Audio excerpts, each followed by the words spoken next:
بسم اللہ الرحمن الرحیم اعوذ باللہ من الشیطان الرجیم بسم اللہ الرحمن الرحیم مکاسب سوم کتاب البیع سبق نمبر 181 مسئلہ احتکار تام میں گفتگو تھی۔ تو آج کے اس مسئلے میں ایک تو وہی کہ احتکار سے کیا مراد ہے، تو اس کا جواب یہ تھا کہ احتکار کیا ہے وہ جمع الطعام یا حبس الطعام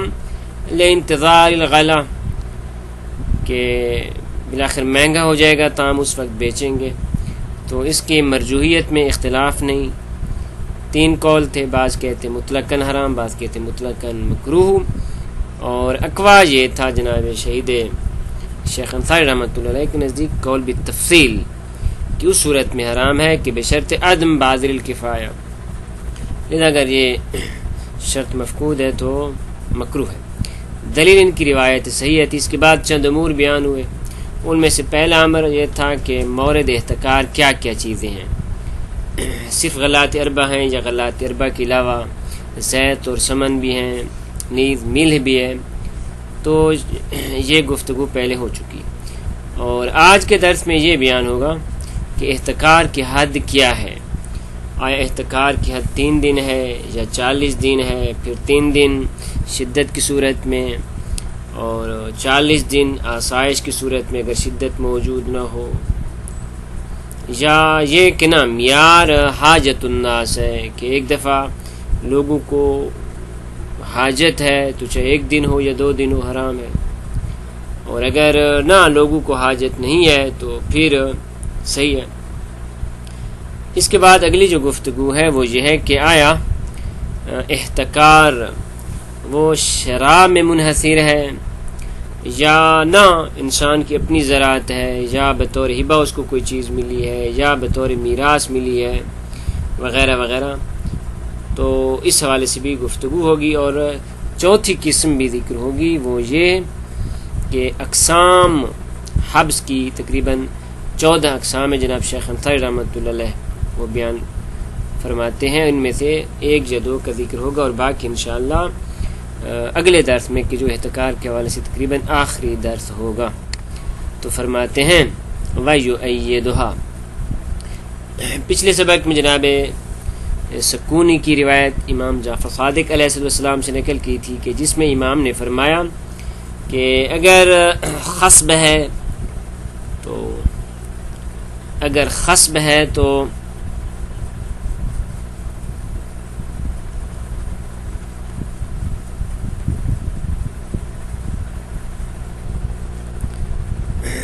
جناب سکونی کی روایت جیسے کہ ذکر ہوئی، اس میں انہوں نے عرض کی امام سے، تو امام نے فرمایا کہ سختی کے دنوں میں 3 دن اور آسائش کے دنوں میں 40 دن۔ تو فرمایا اس کی تائید وہ امالی شیخ طوسی علیہ رحمہ کی روایت بھی کا ظہور بھی اس کی تائید کرتا ہے کہ جس میں رسول خدا نے ارشاد فرمایا کہ اگر یہ اس کے بعد 40 دنوں کے بعد صدقہ بھی کرے تو وہ صدقہ بھی قابل قبول نہیں ہے اور کفارہ قرار نہیں پائے گا۔ نیز فرماتے ہیں واہو کہ یعنی شیخ طوسی علیہ رحمہ سے بھی یہی قول حکایت کیا گیا ہے، ورما کی القاضی جناب قاضی ابن براج والوسیلہ، اور وسیلہ میں بھی جو ذکر ہوا ہے وہ ایک العمل بہا، انہوں نے اس روایت کے مطابق عمل کیا ہے اور یہی فتویٰ دیا ہے کہ 3 دن سختی کے ایام میں اور 40 دن آسائش کے ایام میں، آسانی کے ایام میں۔ وعن الدروس، لیکن جناب شہید اول نے دروس میں اس طرح فتویٰ دیا کہ ان الاظہر تحریمہ مع حاجت الناس، کہ معیار کیا لوگوں کی حاجت ہے۔ فرماتے ہیں اظہر یہ ہے کہ اس وقت حرام ہوگا، حبس کرنا اس وقت حرام ہوگا جب لوگوں کو طعام کی ضرورت ہو، اور وَمَزِّنَّتُهَا الزِّيَادَةُ عَلَى 3 أيام فی الغلا و40 فی الرخص، اور یہ کہ وَمَزِّنَّتُهَا یعنی یا علم ہونا چاہیے کہ لوگوں کو اس کی ضرورت ہے یا گمان غالب ہے، تو اس صورت میں فرماتے ہیں 3 دنوں سے زیادہ غلا میں یعنی شدت کی صورت میں و40 فی الرقص، اور آسانی کے دنوں میں 40 دن. اور اس کی دلیل انہوں نے پیش کیا روایت، اور روایت سے مراد ہی جناب سکونی کی روایت ہے. انتہا کلام و الدروس. اما تحدید ہو، جناب شیخ فرماتے ہیں کہ یہ جناب شہید ثانی کا، شہید اول کا احتکار کی حرمت کو مقید کرنا حاجت الناس کے ساتھ فوہ سرور، یہ اچھا ہے. یعنی معیار حاجت الناس ہے، نہ کہ ایام. کمال مکنیہ وغیرہ، جیسا کہ مکنیہ میں بھی یہی فتویٰ ہے کہ وہاں پہ معیار حاجت الناس قرار دی گئی وغیرہ، اور کتابوں میں بھی اسی طرح ذکر ہے. نیز ویظہر من اخبار المتقدمہ، وہ بعض اخبار کے جو پہلے گزر چکی ان میں لفظ حاجت الناس ذکر ہوا تھا. اب اس کے بعد فرماتے ہیں اگر معیار حاجت الناس ہے تو وہ جناب سکونی کی روایت میں جو ذکر ہوا ہے کہ 3 دن اور 40 دن، تو فرماتے ہیں آپ اس کو حامل کر دیں اس بات پہ کہ عموماً گمان ہوتا ہے کہ تنگی کے ایام میں 3 دن سے انسان کو حاجت کا پتہ چل جاتا ہے لوگوں کی کہ کتنی شدت ہے ان میں، اور 40 دن میں کیا ہے وہ بھی اسی حساب. خلاصہ وہ جو ایام ذکر کی گئے ہیں وہ موضوعیت نہیں رکھتے، بلکہ وہ راہ ہیں دکھانے کے لیے ہیں کہ حاجت الناس اس میں کتنی شدت ہے یا اس میں کتنی آسانی ہے. وَأَمَّا مَا ذَكَرَهُ، اور یہ جو جناب نے فرمایا ہے شہید اول نے دروس میں کہ من حمل روایت السکونی،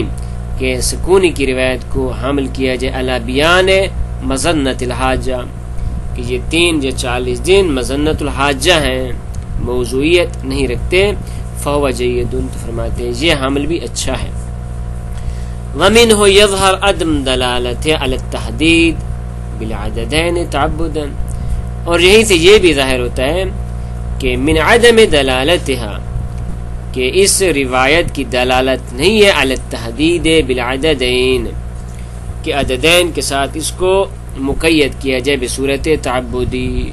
بلکہ نہ جیسا کہ عرض کی کہ یہ موضوعیت نہیں رکھتے. الامر الثالث، تیسرا امر عدم حصر الاحتقار فی شرائط الطعام. فرماتے احتکار کے ایام احتکار کو فرماتے ہیں محصور نہیں کر سکتے شرائط طعام میں. یعنی ایک شخص جاتا ہے، جا کے طعام کو خرید لیتا ہے اور حبس کر لیتا ہے، تو اس سے احتکار لازمت فرماتے ہیں نہ، بلکہ مطلق کو جمع ہی وحبس ہی، بلکہ مطلق کے طعام کا جمع کرنا، مطلق کے طعام کا اپنے پاس ذخیرہ کر لینا، چاہے شراء کی صورت میں ہو یا غیر شراء. غیر شراء ماشاء اللہ اس کے پاس اپنا اتنا زیادہ غلہ ہے، اتنی اس کی گندم ہوئی ہے، یا ہبہ میں اس کو ملی ہے، یا میراث میں اس کو اتنی زیادہ گندم ملی ہے مثلا، تو یہاں پہ شراء نہیں ہے. تو خلاصہ فرماتے ذخیرہ کرنا مطلقاً اور اس کو جمع کر لینا، فرماتے اس کو بھی احتکار شامل ہے. تو فرماتے مقتضى ظاہر صحیحۃ الحلبی المتقدمہ فی بعد الناظر،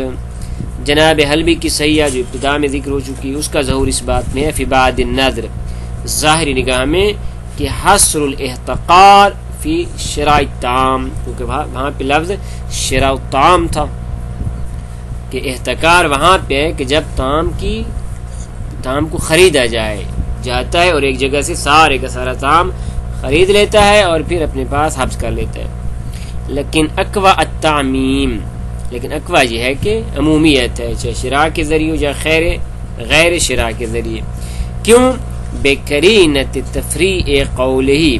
کیونکہ اسی صحیحہ میں آگے جو فرع بیان کی گئی وہ اس طرح کہ فإن کان فی المصر طعام، تو یہاں پہ فرماتے ہیں لفظ شراء آگے ذکر نہیں بلکہ وجود الطعام بیان کیا گیا ہے. وجود الطعام مختلف صورتوں میں ہو سکتا ہے، وجود الطعام زراعت کی صورت میں بھی ہو سکتا ہے، ہبہ کی صورت میں بھی، میراث کی صورت میں بھی، حصوات کی صورت میں بھی، جیسے آگے آ رہا ہے. وَيُعَيِّدُ ذَلِكَ مَا تَقَدَّمَ مِن تَفْسِيرِ الْاحْتِقَارِ فِي كَلَامِ أَهْلِ اللُّغَةِ، اور اسی بات یعنی اس تعمیم کی تائید کرتی ہے وہ کہ جو احتکار کی تفسیر میں گزر چکا اہل لغت کی کلام میں، کیا کہ بے مطلق جمع الطعام وحبس الطعام، مطلق جمع طعام ہے، مطلق حبس الطعام ہے، سوا کان بالاشتراء اور بالزر والحصاد والاحراز، چاہے خریدا ہے اس نے یا اس کی اپنی گندم تھی، والحصاد یا جاتے ہیں اور جا کے مزدوری وغیرہ کرتے ہیں، مثلا گندم کاٹنے کے لیے جاتے ہیں، والاحراز یا نہ ویسے حفظ کرتے ہیں، تو یہ تمام کو شامل ہے۔ الا ان یراد جمعہ فی ملکہ، مگر یہ کہ یہ کہا جائے کہ جمع الطعام سے مراد جمع الطعام فی ملک، اپنی ملکیت میں۔ نیز فرماتے ہیں وَيُعَيَّدُ التَّعْمِيمُ تَعْلِيلُ الْحُكْمِ فِي بَعْضِ الْأَخْبَارِ، فرماتے ہیں تعمیم کی تائید کرتی ہے، فرماتے ہیں وہ حکم کی تعلیل جو بعض اخبار میں اس طرح ذکر ہوئی ہے۔ وہ کیا؟ ان یترک الناس لیس لهم طعام، کہ لوگوں کو اس طرح چھوڑ دیا جائے کہ ان کے پاس طعام نہ ہو، تو پس جہاں پر بھی لفظ طعام ذکر، وجود الطعام ذکر کیا گیا ہے، بنابراً وعلیہ یعنی ولہذا التعمیم فلا فرق بین ان یکون ذالک، فرق نہیں کہ یہ طعام جو اس تک پہنچے من زرعہ ہی، اس کی اپنی گندم تھی، اور من میراث یا کسی اپنے موروث سے انہوں نے میراث پائی ہے، اور یکون موہوبا لہ یا کسی نے اس کو ہبہ کی ہے، او کان قد اشتراہ لحاجت فانقضت الحاجہ، یا یہ ہوا کہ اس نے کسی حاجت کی بنیاد پہ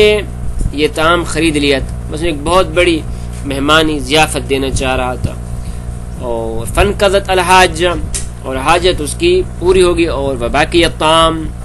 اور اس کے بعد بھی طعام بہت سارا اس کے پاس باقی رہ گیا، یا نہ اس کے مثلا مہمان نہیں آئے لہذا طعام اس کے پاس رہ گیا، کہ اب لا یحتاج الیہ المالک، کہ اب مالک اس کا محتاج نہیں ہے، فحبسہ، لہذا اس نے اس کو جمع کر دے، ذخیرہ کر دے، متربصا للغلا، تاکہ جب گرون ہو جائے، جب مہنگا ہو جائے تب بیچوں گا۔ تو پس جناب کا کیا قول ہوا، جناب شیخ انصاری رحمۃ اللہ علیہ کا، کہ تعمیم ہے نہ فقط شرع۔ اس کے بعد چوتھی اور آخری امر جو انہوں نے ذکر کیا ہے وہ ہے کہ حبس طعام کی بہت ساری اقسام ہیں، جن میں سے جناب شیخ انصاری رحمۃ اللہ علیہ نے یہاں پہ 14 اقسام ذکر کی ہیں، جو انشاءاللہ ترتیب کے ساتھ ذکر ہوں گی۔ جیسے فرماتے ہیں اقسام و حبس الطعام کثیرہ، طعام کو ذخیرہ کرنے کی مختلف قسمیں ہیں، بہت ساری قسمیں ہیں۔ کیوں؟ ان میں سے پہلی قسم اور دوسری قسم اس طرح کہ لأن الشخص اما ان یکون قد حصل الطعام لحبسہ، ایک دفعہ یہ کہ انسان نے طعام کو تحصیل کیا ہے لحبسہ، تاکہ اس کو اکٹھا کر لے، جمع کرنے کے لیے ہی حبس کیا ہے، تحصیل کیا، او لغرض آخر، یا کسی اور غرض کے لیے اس نے طعام حاصل کیا تھا اور وہ غرض مثلا پوری ہو گئی اور اس کے بعد حبس کیا، یہ دوسری صورت ہے۔ او حاصل لہ من دون تحصیل لہ، یا تیسری صورت یہ کہ طعام اس تک پہنچ گیا بغیر تحصیل کے، جیسا کہ عرض کی مثلا بصورت میراث کسی نے اس کو دے دیا، یا کسی نے آ کے اس کو ہبہ کر دیا، تو یہ طعام کیا اس کے پاس ذخیرہ ہو گیا، حبس ہو گیا۔ اسی طرح اور بھی اقسام ہے جو انشاءاللہ اگلے احتکار کے آخری درس میں ذکر ہوگا۔ صلی اللہ علیہ محمد و اہل بیت الطیبین الطاہرین۔